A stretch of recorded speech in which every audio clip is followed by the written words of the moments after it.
네, 2020년 3월 23일 월요일입니다. 주간 증시 전망을 말씀드릴 텐데, 사실 요즘 시장 상황이 계속 똑같아요. 그 하락으로 아예 후려치는 그런 장이잖아요. 그러다 보니까 시장 측면에 있어서도 그렇게 특별한 부분이 없을 수는 있습니다. 근데 어찌되었던 간에 지금 시점에서 시장을 반등시킬 수 있는 모멘텀은 무엇인지, 그건 무엇이 나와야지 시장이 반응할지, 이런 부분들을 미리 한번 점검해 보는 건 충분히 의미가 있을 것 같아요. 어쨌든 제가 시장에 대해서 항상 그런 말씀을 많이 드립니다. 추세를 무시할 수는 없거든요. 올라가는 건 계속 올라가려고 하고 내려가려고 하는 건 계속 내려가려고 해요. 그리고 그 힘이 바뀌기 위해서는 엄청난 전환의 힘이 필요합니다. 그렇기 때문에 추세가 바뀌기 전까지는 일단은 더 밀릴 수 있다. 이렇게 이제 보셔야 되고, 싸니까 기회는 언제든 노리셔야 된다. 이 부분이 지금 상황에선 핵심이라고 봐야겠죠. 일단은 미중시부터 한번 보겠습니다. 다우지수. 네, 다우지수부터 한번 보면요. 다시 2만 선을 하회해서 마감을 했습니다. 코로나19로 인한 실물 경제 타격. 그러니까 지금 시장이 우려하는 것은 코로나19 자체가 아니죠. 코로나19 자체가 아닙니다. 코로나19를 인해서 뭐 사람이 병들고 죽고, 이 부분은 냉정하게도 시장이 그렇게 크게 우려하는 부분은 아니죠. 문제는 코로나19가 경기 둔화와 침체를 만든다는 것. 이게 이제 두려운 거죠. 그래서 코로나19로 인한 실물 경제 타격이 본격화될 것이라는 우려감이 커졌습니다. 그래서 뉴욕주에서는 그 코로나19 확산을 막기 위해서 비필수 사업장 폐쇄, 이걸 이제 셧다운이라고 하죠. 셧다운을 명령했습니다. 아예 이제 영업을 하지 말라는 거예요. 그래서 이런 조치가 나온다는 것 자체가 미국 코로나 확대가 심각하구나, 이런 부분들을 시장에 이제 좀 우려감으로 남기는 부분이고, 또 셧다운이라는 게 생산체인의 공급을 급격하게 위축시키는 것도 사실이죠. 그렇기 때문에 성장률을 낮추는 요인으로 작용을 합니다. 또 중요한 게 이제 유가라고 볼 수 있겠죠. 네, 반등을 조금 시도하려던 유가가 다시 한번 또 후려치는 그런 모습. 20달러 초반선까지 밀렸죠. 지금 트럼프 대통령이 그 사우디와 러시아의 대립에 개입할 것으로 보여지기는 하지만, 사우디와 러시아의 원유 전쟁 장기화가 불가피하다라는 전망들이 계속해서 나오고 있다라는 거죠. 그래서 최근에 유가와 주가의 관계가 엄청 밀접해요. 그렇죠? 그렇기 때문에 유가의 하락의 영향이 크게 나타났습니다. 또한 그 미국이 지금 계속해서 부양 정책을 쓰고는 있지만, 그 중에 이제 가장 우려스러운 것, 기업의 연쇄 도산입니다. 국내에도 마찬가지인데 이제 미국 같은 경우도 마찬가지예요.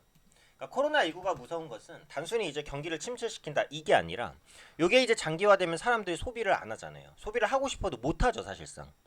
그러다 보니까 시장의 공급 체인 자체가 무너지고, 부채 비율이 높은 기업들은 버티기가 어려운 겁니다. 그럼 그런 부분들이 도미노 도산을 만들죠. 예전에 2008년에 서프라임 모기 사태 때 기업의 연쇄 도산이 나온 적이 있죠. 그래서 그런 부분들에 대한 우려감이 반영되는 것이다, 이렇게 보시면 되겠죠. 결국은 이 기업의 연쇄 도산을 뭐가 해결해 줘야 돼요? 코로나19가 백신이 나와서 단기간에 해소되면 가장 좋습니다. 그런데 그걸 현실적으로 기대하기가 당장 어렵다면 연준입니다. 연준. FMC에서 뭔가 극약 처방을 해야 돼요. 물론 지금까지 많이 극약 처방하긴 했어요. 금리를 급격하게 다운시키고, 사실상의 그 2008년 서프라임 금융위기 때 했던 양적 완화를 재개하고, QE라고 하죠. 이런 정책들을 내놓고 있지만 아직은 조금 불안해요. 왜 불안해? 기업의 연쇄 도산 가능성을 배제할 수가 없는 상황이기 때문에. 그럼 연준에서 결국 나와야 될 거는 뭐예요? 회사채 매입이라는 거죠. 사실은 이거는 잘못된 거죠. 네. 연준은 뭐죠?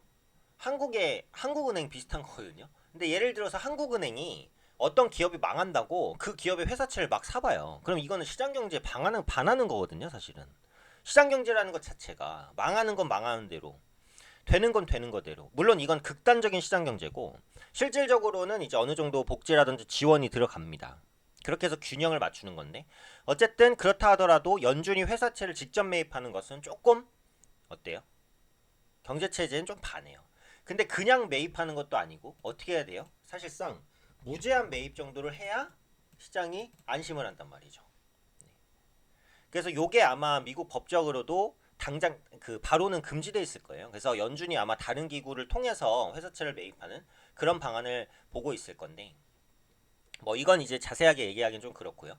어쨌든 현재 시점에서 연준은 이제 회사채 무제한 매입을 내놓을 수밖에 없지 않을까 싶긴 해요. 그래서 만약에 회사채 무제한 매입을 내놓는다라고 한다면 시장은 안정을 찾을 수 있습니다. 찾을 가능성이 있어요. 네.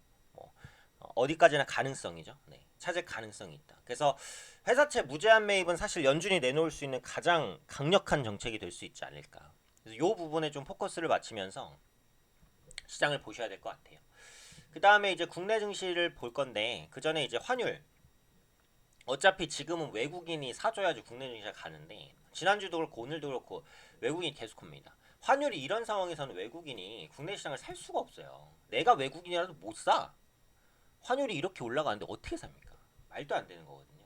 그러니까 결국은 이제 원달러 환율이 안정이 돼야 되는 것인데 지금 코스피 지수가 100포인트 오늘 하락하면서 1500선도 다시 한번 이탈을 했습니다.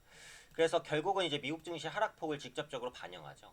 근데 지금 보시면은 이제 코스피가 장중에 변동성이 큰 게 그 나스닥 선물과 연동성도 크죠. 그래서 나스닥 선물이 이제 장중에 어떻게 움직이는지 그 부분을 보셔야 돼요. 지금 하락하고 있으니까 시장의 낙폭도 조금 크고요. 그 국내에서 이제 보실 부분은 그 정부의 제2차 비상경제 회의입니다. 제2차 비상경제 회의인데 여기서 이제 증권시장 안정 펀드 조성 이런 시장 안정 대책이 아마 나올 것 같아요. 물론 이제 증권 안정 펀드가 나온다고 시장이 반등한다 이렇게 보기 어렵습니다. 근데 지수의 하단을 조금 받쳐주는 그런 역할 정도는 할 수 있으니까 그 부분을 한번 체크해 보시면 될 것 같고 자금난을 겪고 있는 기업들이 지금 많죠. 그래서 이런 기업들에게 직접적인 지원책이 나올 수 있는지 그런 부분도 같이 한번 좀 체크를 해보시면 좋을 것 같아요. 그리고 미국에서는 이제 3월 마켓 제조업 PMI 발표됩니다. 그래서 앞으로 나오는 경제 지표는 코로나19에 대한 영향을 반영하는 지표잖아요. 그래서 코로나19로 인한 미국의 제조업 경기 타격이 확인이 될 수 있죠. 무엇보다 가장 중요한 부분은 수급. 아까도 말씀드렸듯이 지난주 거래소 시장에서 외국인 12거래일 연속 순매도, 오늘까지 13거래일 연속 순매도입니다. 그래서 이번 주는 외국인 매도가 축소가 되는지, 외국인 매도 그 매수 전환을 보고 들어가도 괜찮은데 매도가 축소되는 걸 봐도 거의 바닥에 대한 그런 근접한 신호들이 나올 수는 있어요. 근데 외국인이 지금처럼 매도하면 사실 바닥은 어렵다라고 봐야 됩니다.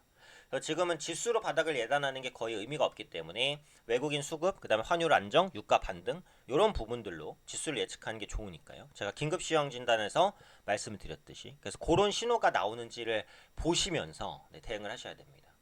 제가 항상 말씀드리지만 또 위기는 기회이기도 해요. 지금은 현금이랑 시간이 있는 사람이 뭐예요? 최고다 말씀드렸죠. 네. 누구는 지금 이 기에서 손실을 크게 보고 있고 또 대부분 물론 손실을 크게 보고 있으실 수 있지만 누군가는 이런 시장에서도 기회를 노리고 있다라는 것. 네. 시장이 반등을 시도할 때 돈이 없으면 의미가 없잖아요. 그렇죠?